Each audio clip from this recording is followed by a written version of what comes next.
Can I start? Yes, of course. Thanks. I'm sorry. I'm sorry. So thanks a lot. My name is Heun. I'm a consultant psychiatrist. I have been publishing quite a lot, and recently have been editors for European Psychiatry and recently Global Psychiatry. And for that reason, what goes into my heart was to help people publish papers. So we founded a journal, and so in this respect, I hope that you will enjoy that. We have some articles on COVID, which I will come to. So my talk is about how to write a paper, a hypothesis-based approach. So the question is, what's the hypothesis here? So hypothesis would be something like, let's say, for example, music and schizophrenia. Let's say music helps in schizophrenia. This is a bit of a vague hypothesis, but you could say, how do you find and look at this hypothesis? So we would then, if you write a paper, you should try to follow the hypothesis section by section. And I might come back to this example, music and schizophrenia. So usually what the introduction should do is develop and state the hypothesis, and the end of the introduction should be then the hypothesis. Are you all right? Okay. So usually if you start like something like that, you would say, what is music? So let's say it that way. You would have a paragraph, what you mean by music in this context. You would have to explain what's a schizophrenia and then find out if there's any relationship to schizophrenia and schizophrenia.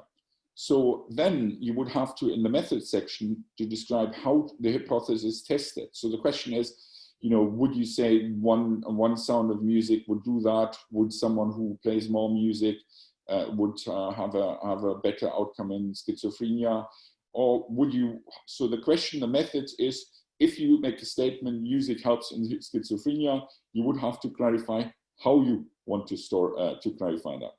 The results should then describe on the methods as well, describe the sample, the way you have done your data collection or your analysis, and clarify what has been led to the rejection or the support of the hypothesis.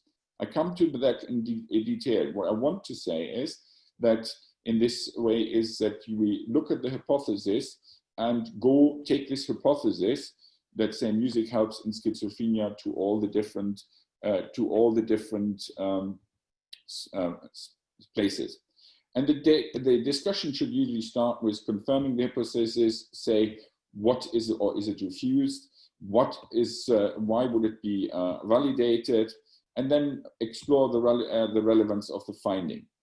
The abstract will then go to different sentences, taking section by section, depending on the journal, what you do. Okay, can I come to the next? How do I do, how come, okay. Usually the introduction leads to the hypothesis paragraph by paragraph. You introduce what the disease is, what's the concept of schizophrenia, do you take specific criteria, DSM-4 or anything like that? Do you use other criteria? Then you introduce the relevance of whatever the disease or the concept of music. Then you would say, what is the connection between the two? Is there anything published on this already? And then you would try to give a clear hypothesis. What is to be tested? So the question could be, let's say, someone who plays piano or tries to play piano at least 2 hours a week over a year will have a better outcome of schizophrenia. Then you have to define what could be the outcome. So is the outcome something like, having less medication, having less relapses or something like that? And you would have to have something, how do you measure that? Next, please. Okay, so the question of the methods, you should describe where and when was the hypothesis tested, where do you do that, was it in whatever Lima, what was the sample, when was the hypothesis tested, which instruments did you take, what was the outcome, was it, an instrument could be the frequency of hospitalization, or, you would measure that, how would you measure that, what's the outcome from being better, is it something, what would be more or less the testing hypothesis? When you do a study like this, you possibly have scores of different scales. That's not what we usually would do for. That's usually auxiliary or additional analysis. But the hypothesis should be 1 or 2, maximum 3 questions. So the question is then, how was the music applied? Was it by listening, or you could say it depends, or by playing, or do that? Then you would have to explain how the data would be analyzed. You know, what did you do for the, you know, what type of test? Would you take individual tests, comparison? Would you compare groups who have different experiences? That would be a t-test, or would you have other data analysis? You should explain in relation to the hypothesis how the statistical analysis would have been done.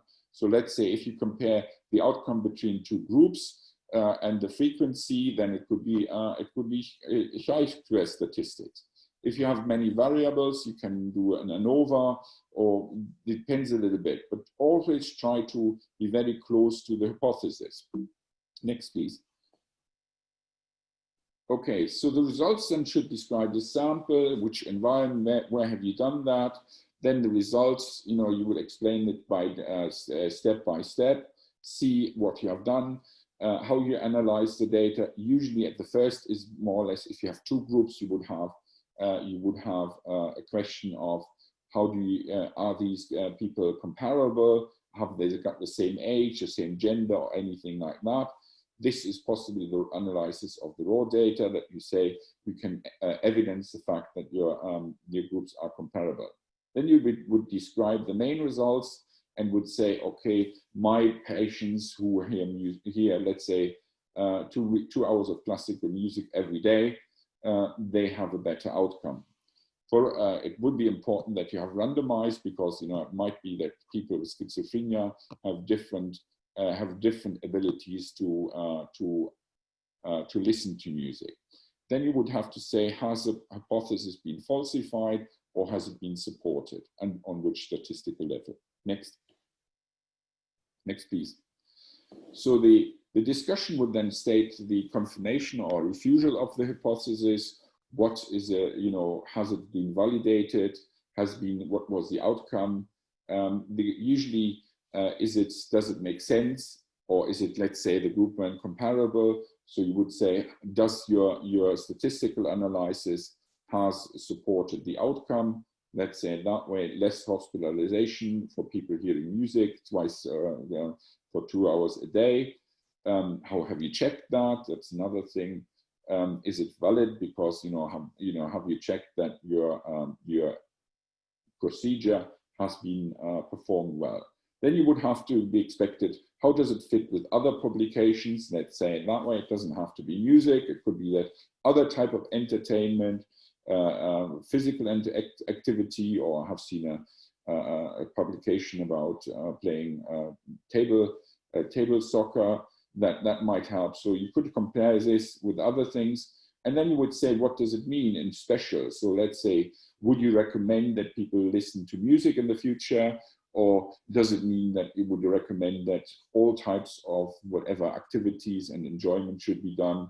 What were the limitations of this analysis? So what was it, you know, have you had enough people? Is it special, you know, would it be that there only be people who can play the piano have been included in your group? So that would be a limitation. Has it been limitations of the group? Then the next question is, what can you do about that? So usually we get very often people say, okay, further research is done. Then I would say this is useless, because we don't, you know, further research is done is the worst of all the results of a study.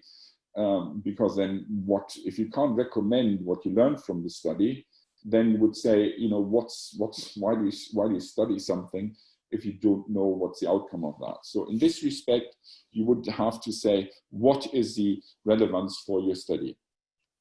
Right, okay, next please. Okay, right, the abstract again should give 1 or 2, 3 sentences for each of the sections.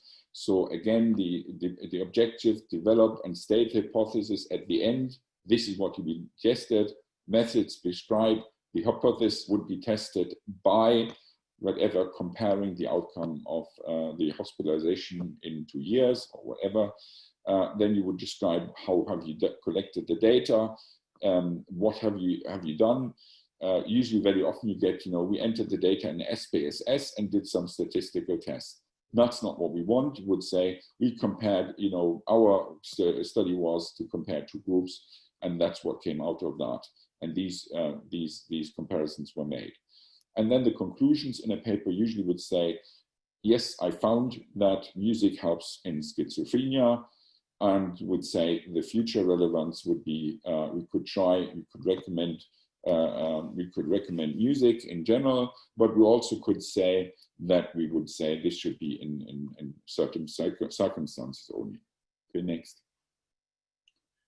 So more or less what I want to show, and it sounds a bit basic, but the flow of the paper should be: you lead to the hypothesis in the introduction, you tell your methods, what you do with your hypothesis, and then you check it whether it's true or false. That's then you tell about the results, and then what's true or false.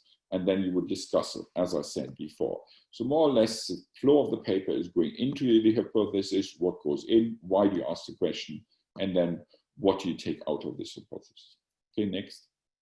Next, please. Right. Simply, it would mean the introduction would be, what's the relevance of the questions?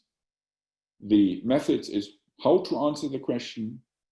Results is what is the answer to the question, and a discussion would be what's the relevance of the answer. I think that sounds very simple. If you do that, your paper will be published, promise you. Okay, next. Next, please. If you see this, I think the other checklist, this is a checklist for, and the checklist for from the Prisma. So if you title, you should have a, identify your report. More and more people request that people include a meaningful outcome of the, let's say, of the study. It's not about so title wouldn't be music in schizophrenia, a study. It would be music helps to reduce symptoms or hospitalization in schizophrenia. You would then have a structured summary. And if you do, let's say this is an example for systematic review, which I recommend very much as a starter, because if you've done that after a systematic review, you know what's missing in the area, and then you would know what's missing, and you would also know how other people have done. And let's say if music in schizophrenia hasn't been done, that's very easy, then you can start with that. But if other people have done that, and you can say what they have done, then you easily can find out what was the study to be done.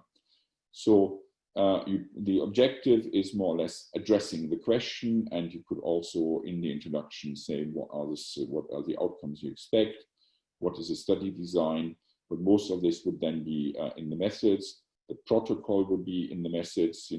If you do a systematic review, it would be how have you been looking for information, which keywords have you entered, when have you entered these keywords, and how have you selected your papers.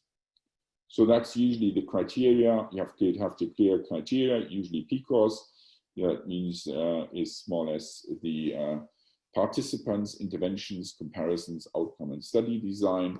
If you get too many papers, just rely on randomized clinical studies. Usually I try to focus on randomized clinical studies because uncontrolled studies can be very, very much prone to bias. If you have the patient, be clear about which ones you include, then find out where you get your information from. Let's say in the music example, it could be that other people have looked, the people are not hospitalized in whatever, in your area where you did the study. They might have been hospitalized someone else. So the question is, which hospitals do you look for, where they might have been, or how is the follow-up? And in case you have lost people, then tell why. In case of this systematic review, you should tell your search strategy.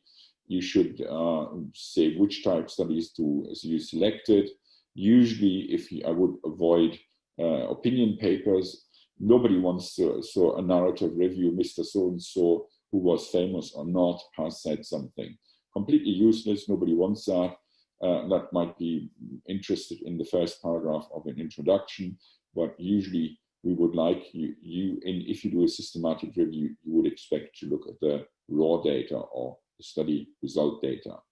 Then you would say, how have you extracted information from reports, studies? What is the information you're taking off?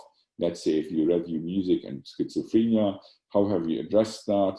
Have you taken, have you taken hospitalizations? Have you taken other indicators? Have you taken results of scales? And then you focus on your data. I don't want to go in all details of that, but that's something where if you start if you have a young researcher starting with that, that'd be great. There are studies which look at bias, which are quite good. And they're from the Cochrane review, they have quite interesting papers on bias, which is good. I do not know what this means if anybody raises the hand, but I'm not the manager here, so anyway, sorry for that. Right, so you have the summary measures. What are the risk ratios, or in your case, if music and schizophrenia, what are the differences between the groups? Okay, good. Let's go to the next. You summarize the results. Next paragraph. Next picture. The next, please. Right. You go through the biases. They're different, as I said, they're different studies, the papers who can help with that. We have in our global psychiatry, we've done quite a few papers on that, and you can look at the references of these papers. If you have done an additional analysis, which you say, okay, I would like to do extra stuff, you have to mention it before in the methods. What's not in the methods shouldn't be in the results. That's what I would say. And this is also for systematic reviews. So study results in a systematic review would be the numbers of studies, screen, what have you done, how you have included, what have you done with the papers, what was a bias within the studies. Usually it sounds very difficult, but if you start putting it into an Excel spreadsheet, it becomes quite easy. So you look at individual studies, but however, the systematic review is not about saying, okay, this study said this, and this study said this, and this study had more people in there. It should be systematic, and the interpretation is the whole table, but not the individual papers. Okay, and then as ever, you would summarize the evidence. You look at the limitations and the conclusions, and more or less, this summarizes what we said before. You have to now, transparency is everything. So you have to, in all studies, say who were the authors, who contributed, who was to be acknowledged, what's the funding, what was the registration of the study, if any, what was the ethical approval, and what was if it's a general study, how was the informed consent procedure. If there's no informed consent, I wouldn't publish a study. Okay, let's go to the next. So the question now is, next please. Can you do that? Hello, can you go to the next? I don't know. Our guide has gone. Can we go to the next slide? La siguiente. Yeah, so that's how to publish. Go to the next, yeah. So, yeah, next please. So the question is about what you want to publish. And some people say, oh, yeah, publish a paper. The question is very often, I have young students who want to publish a paper, their first paper, and say, oh, I publish a paper. But the question is, if you want to publish a paper about whatever, music and schizophrenia, that's fine. But don't tell me you want to become a dermatologist with that. People very often don't see that. So the question is, what's your motivation of writing a paper? Is it a one-off experience? Do you want to become a professor? Then it has different implications. So then you look at what are the resources, is it just having a piece of paper and a computer, then do a systematic review? What is the contents of the paper? What would you look at? What's your interest? I always recommend look at something which is interesting for you. Right, and look at what type of papers, who you want to work with, that's the authors, where you would want to submit it, who can help you with the proofreading. Can we go for the next? I don't want to go into too much detail, but the question is what you want to do. Do you want to inform the world? Do you want to make an impact, improve your career, move to academic work? Do you want to be famous? Do you want to change services? So I think all these things should be done, and I think it's very important that you discuss it with someone else. What's your motivation? Next, please. The question is also, what have you got? You know, and it's also great to say, okay, have I got, if I have a case which has never been seen, do I have a data set which someone can give me access to, or some of the international data sets like the WHO that can be reanalyzed? Swedish groups have large data groups which are accessible and are growing. And do I have a completed study? So the question is, you should focus on yourself and then make it put it into your life. And okay, next please. Then you should consider what's the time. You know, are you a resilient person? Who can help you? I sometimes have, you know, got the secretaries to help me with getting the literature. Who would help you with supervision? Have you got a senior colleague who helps you? And most importantly, what does he want from you? Do you have access to data, files, and can you do the statistics yourself? So these are the things you should consider. Next, please. Next. Right. So it's important also to know where you work, you know, hospital, what are the access, you know, will they support you? It's best to work at university, it's possibly easier, but you should, I think what I want to say is try to integrate what you want to do with your future work. Next, please. Next. The other thing, when you write a paper, then you have to think about the people who read it. What's interesting in your story? Very often, you know, people say, I have done a study and this study showed this. But the question is, people who look at anything, they want to know, why would they read this? You know, that's why the abstract and then the abstract and the title are so important. So what's special in your paper or in your case? What's new? Why would someone want to read the story? Yeah, why would someone want to publish it as an editor? Why does the world must know about that? And why must you make the effort to write it? So if it's just about, let's say, another, you know, when I was young, I do visual evoked potential in multiple sclerosis. If you do that now, then you have to say, I have a new technique which shows everything much better, and all the other studies are possibly not as good as mine. That's an argument. But saying, okay, I've done, nobody, you know, people haven't done it in China, but they haven't done it in India, Taiwan, America, that's not an argument. So let's say it that way. It hasn't been done in your country is nothing what the world wants to read about. You have to, if you want to go on a paper, it usually should be for the world. Next one. Right, so if you want to make it a story, look at the literature, discuss it with your seniors, discuss it with clinicians, because they know what they want to know. Discuss it with colleagues, you know, because they might understand and ask daft questions. I would say never a question is really daft, but anyway. Okay, next. Then think about, when people write, think about what the others want. So what does an editor want? I'm an editor of a journal, and I tell you what I want is a paper which has been cited, will be cited, which moves the world, which will be read, which will possibly say that my journal is an important journal. So what does a reviewer want? The reviewer wants something he understands. So in many cases, if it's not clearly written, the reviewer will say this is crap, and you can hide the most important of all cases with lots of reading if you do not think about the reviewer or the publishers or others. We have occasional readers. They only do you the favor to read your stuff if you have a nice initial title, a nice abstract. Subscribers or co-researchers might be nice to read it, but let's be honest, you want someone who read it in 20 years. And so for that reason, you have to focus. Okay, next one. Next.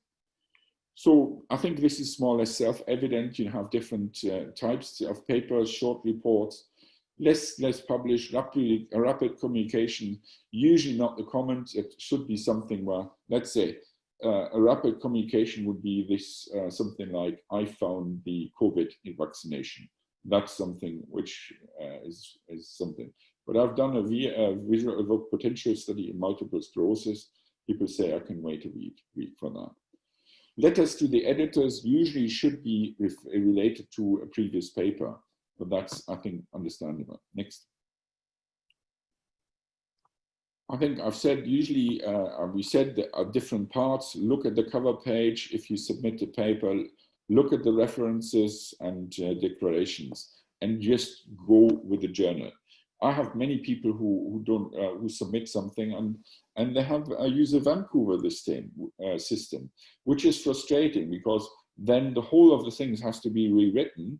And if you rewrite it for the Harvard system with your references, there are so many chances to make another mistake, another set of mistakes after the paper has been accepted. Next, please. Okay, right. We take the abstract to think. We always think about your hypothesis, think about the readers, and think about what's the essential finding. Next. So again, think about, try to combine different issues in the introduction, find something, you know, what's schizophrenia, what's music, or what do you think music is, and then find something which binds together and develop a hypothesis. Think paragraphs, read red threads through the story. So it's not, you know, some people have, you know, very famous people, some sent me a paper about with lots of paragraphs, and then you had paragraph 4, 4.1, 4.1, 4.2, 4.3 were all empty because 4.4 then came with had a paragraph which was 4.4.1. It makes no sense. It's not a paper. Shouldn't be how you call it, like it's written like a textbook. It's more or less a story. Next. Okay, I think we.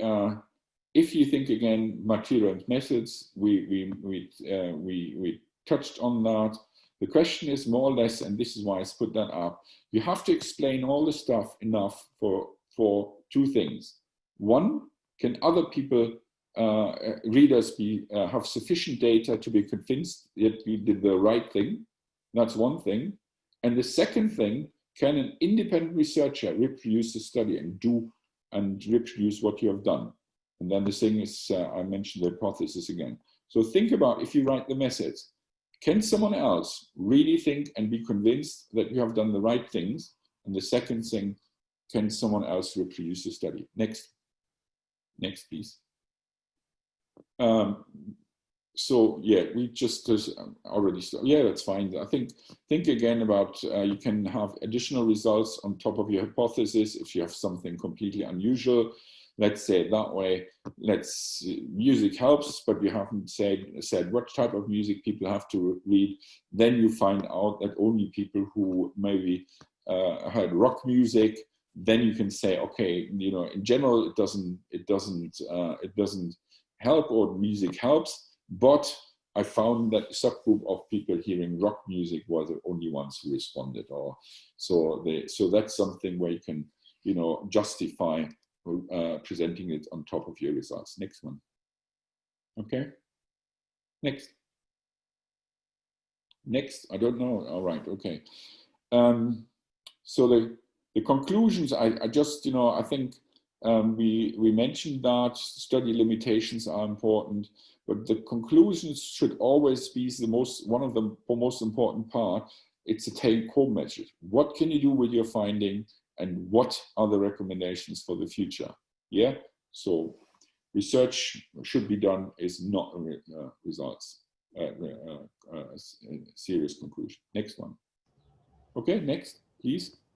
We have 10 minutes. Dr. Right, okay, so I think we look at the references, you know, whether it's Harvard system, whether you can do acknowledgements, declarations of interest is more and more important, you know, do you have shares?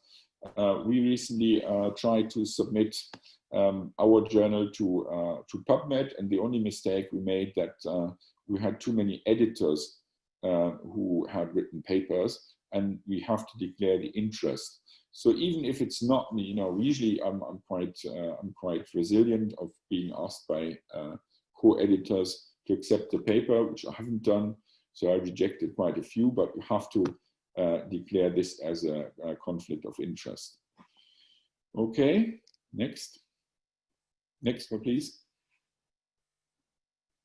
The question is where to submit, what type of journals. The question is, if you found something which is regional and you want to improve the services regionally, then there's no point bringing in a global journal.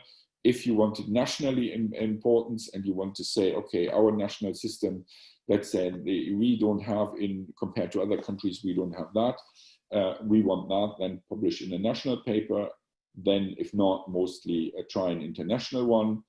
Think about what is it a journal, if you want to publish something in, let's say, a genetic, psychiatric genetic journal, then go for that.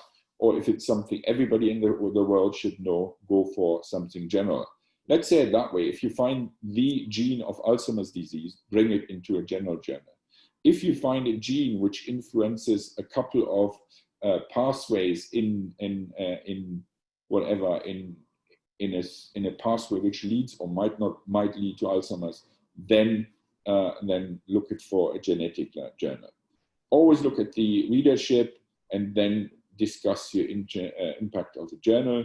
Sometimes previous content is relevant. So if you see people have done previously something about COVID, then they might be interested in publishing something about COVID. If you see something that they have already produced 10 papers about COVID, you might be on the wrong track. Next. Okay. So the authorship is usually, and I don't want to go into this, it should be someone who is interested or has been participated in all areas. I do not know how it's in your country, but a couple of years ago, let's say it's still now, that famous people always want to be on a paper for a person where they have been in the canteen with, and this is getting less and less acceptable. So this is why we always, when we have a paper, we ask what were the individual contributions of the authors. Next, please. Next, please. Right. Look at the form. When you submit a paper, look at the format, look at the author's instructions. I wonder how often it doesn't happen. Look at the agreement by your co-authors. Some people, sometime later, come and say, oh, I wanted something different. I wanted to be the first author or something like that. It can be very much of a nuisance. Do this before you submit the paper. Then make sure that your ethical approval and informed consent is done, and write a nice letter to the editor, which is sufficient to raise his interest. Next, please. Next. Right. The other thing is, if you look at the reviewers. So some people, usually it's by a list. Try to find, if you have to correct something, do it carefully, do it point by point, and don't rush through this, because at the end of the day, if you're not nice to a reviewer and you say the reviewer was an idiot, the reviewer will see it again and will say, if the idiot tells me I'm an idiot, then I will not support his paper. So be nice to the people you want to have support from.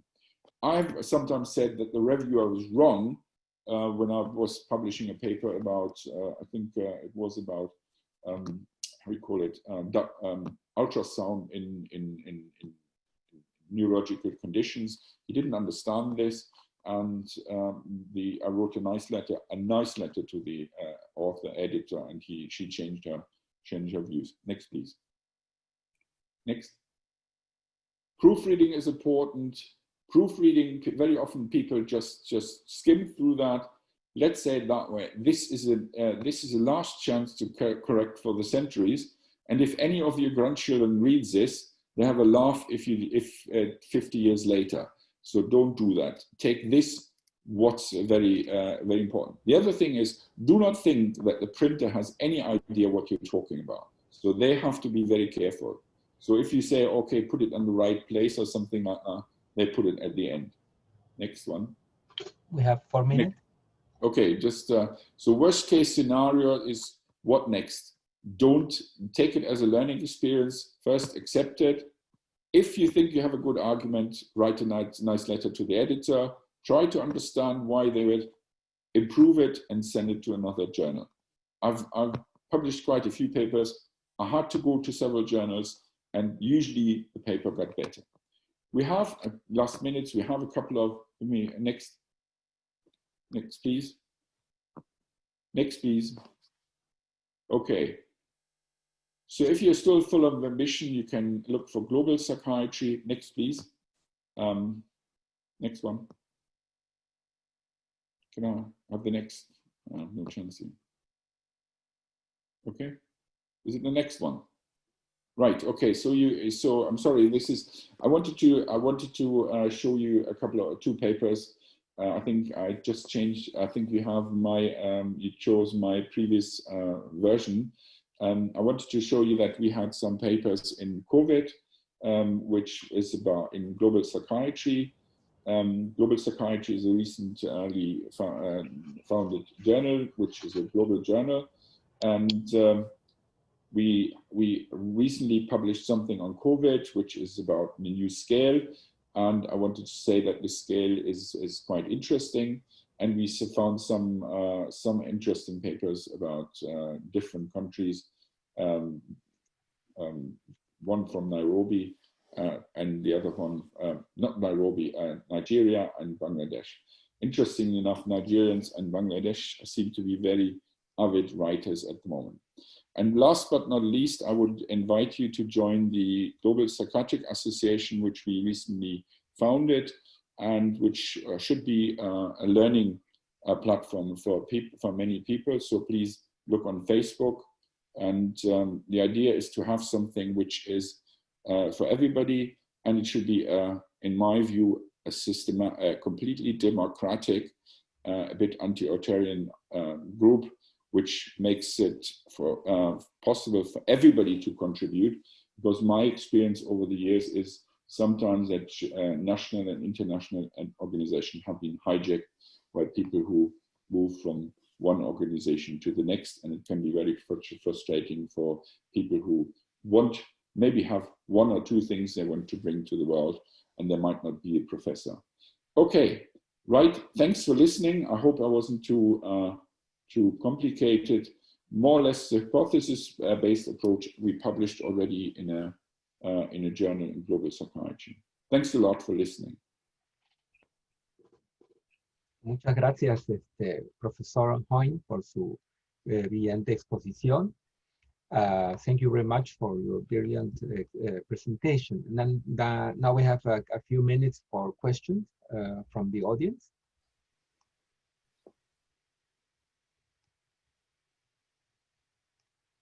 I hope I haven't flattened that. Let's wait a minute. We have just opened the chat. All right, sorry for that. Yeah.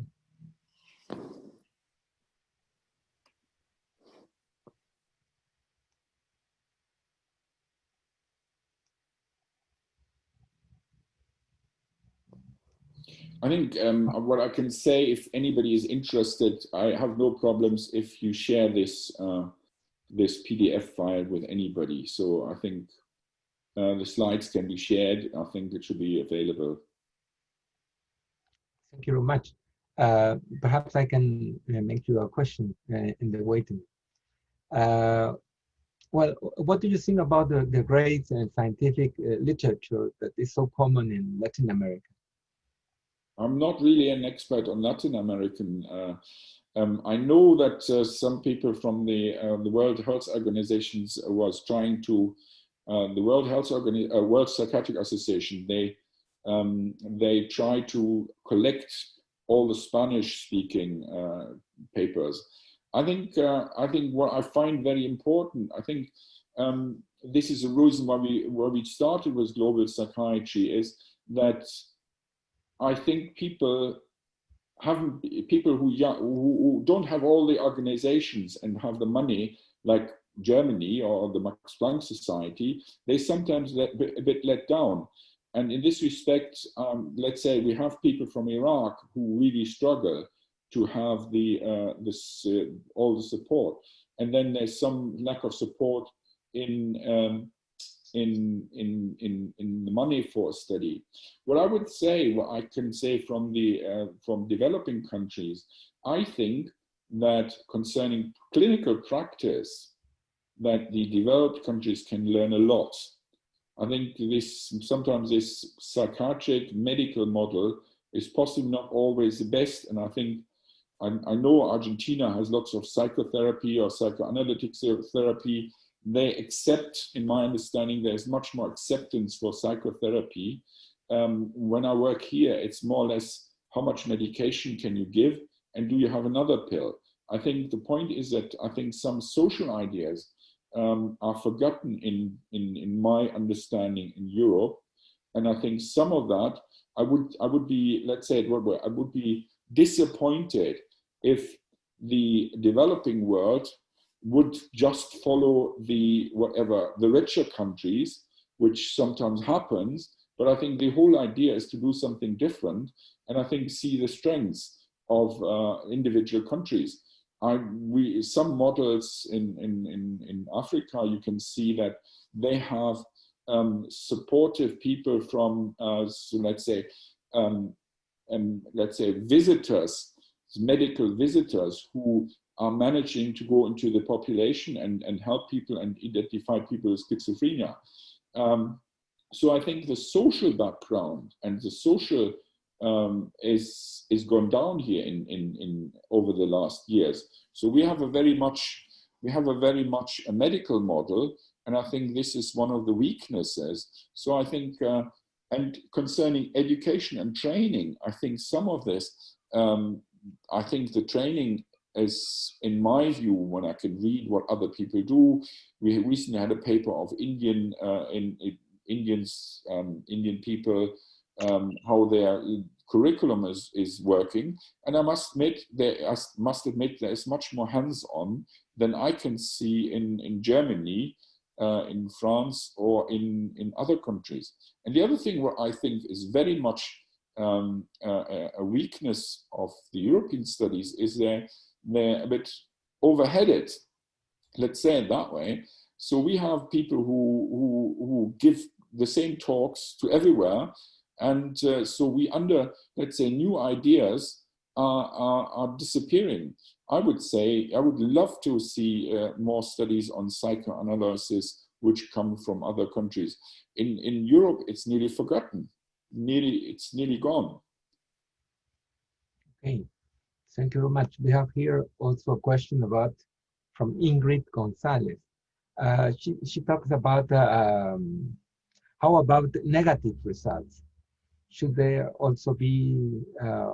I think it's very important. I think it's very important to report negative results. I think it's much harder to publish. But if you said you have we already started publishing.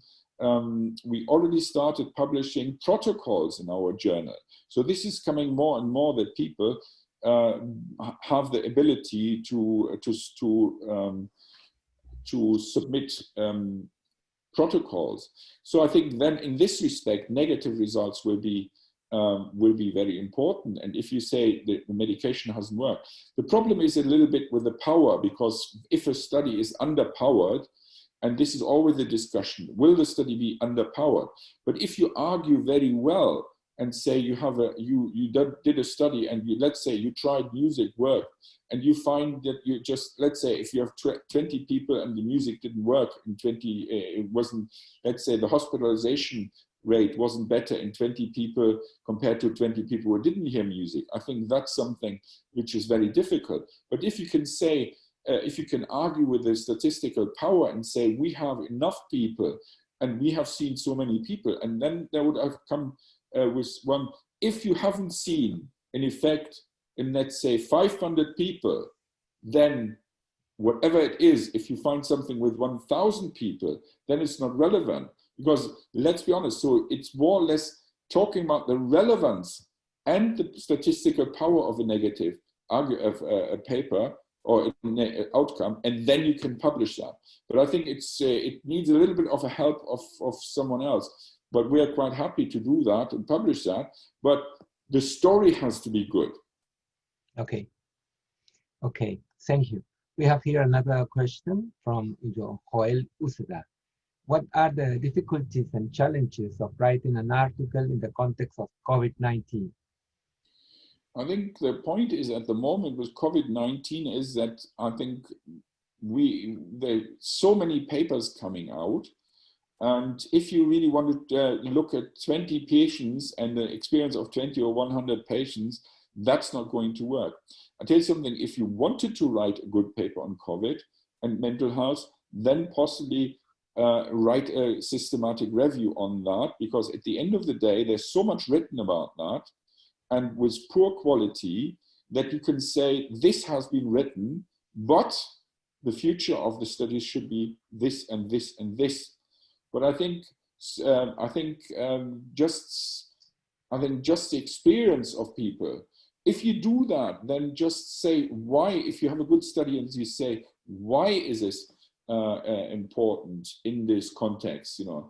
But let's say there's so many single or small sample reports, that's a waste of time. Even if you can say it hasn't been done in Bhutan yet, or it hasn't been done in Nepal or whatever in a country. But what would be important to possibly, what is completely lacking at the moment, is a decent systematic review. And the other thing is, very, very often people haven't done the right instruments. Looking at the fact that I would say possibly a prospective study, that's missing. So I haven't seen a prospective study where you say, okay, we monitor so and so many people at the beginning of a lockdown and after lockdown. So if you can do a study which has very good methods, a clear question, and which is prospective and which is long enough, then you can do that. What we now get is more or less, and the other thing is, looking at what's lacking in my experience is people who really have COVID. So what is happening with them? The people who really have COVID have not been examined. So we usually have people, what we see is, are mental health workers more varied than doctors or something like that? That's important. So if you look at the methods very carefully, you can do a study, but possibly it's not like having a quality of life scale with 50 people who have isolated and who haven't isolated. So I think a cross-sectional study is possibly not the greatest by the number of studies which come out. We have 5 papers at the moment looking at COVID, and I struggle with that. Okay, now the final question. Do you think, what do you think about the current fee system for submitting papers in journals around the world? Do you think it's fair? It's a question from Juan Gaitan. Can you just sorry for that, just repeat that, the question. No, yeah, do you think the current fee system for submitting papers in journals around the world is fair to the individual researcher? I think it's difficult. I think it's not really completely fair because the costs are a bit too high at the moment. We have people, and this is at the moment we're free, but possibly on the long term I can't pay myself. So I think it's not fair. It's very much money based. If you want to be in a better paper or more impact factor paper, that's one thing. And the other thing is that the support what I think is, if you don't have the background of other people and the support, which is easier to get if in a European country or maybe in America, I don't know about that, but if you have the support of other people in a group, then you're in a better position. And some people in developing countries struggle with this support. Even the language, we sadly have people who really struggle with the language. I think it's unfair that, let's be honest, I'm living when I was German, I was working in Germany, I felt very often disadvantaged because the language is, English was not my first or is not my working language. So in this respect, I think, yes, people are disadvantaged. This is why we founded Global Psychiatry, because we try to support them. However, I must say that we sometimes have to go through 2 or 3 review steps, which we do because it's important. It's not that I want to force people in 2 or 3 review steps, but it's sometimes necessary. The question sometimes is that people should see the request for an improvement as something positive and not something negative. So if you see it as a positive, I think you can do that. But I think very, very often, the big questions are very often money issues. But I think if you really look at, I think this is about looking at the strengths of your own country. What do you have in your area? And then you can circumvent it. But if you have the National Institute of Health and the next Nobel Prize winner or the last Nobel Prize winner is in the next corner, yes, you have better chances to do that. So there is disadvantage, but it shouldn't be the end. But I don't think we should always follow the European models or the Western models. I think you could also trying to go with your own strengths. Okay, Professor Dr. Heun, it was a pleasure. We have many more questions, but time is time. I would like to thank you for your stimulating presentation that we have received today, and I'm sure that your lecture will be of great use and inspiration for the attendees of this event. Thank you very much for being. Thanks a lot. Okay, thank you. Bye-bye. Bye-bye. Bye-bye.